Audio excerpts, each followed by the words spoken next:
Hey, what's up everybody? In today's video, I'm going to show you guys how to set up RSI alerts in Tradingview. So let's jump right in. And if you're new to Tradingview, I'll give a link in description as well. You guys can go from there and sign up.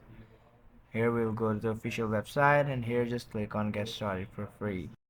Now this RSI indicator is a momentum indicator which is used in technical analysis. We'll select this and go at alerts on RSI. What we'll do here is we'll go and set crossing up.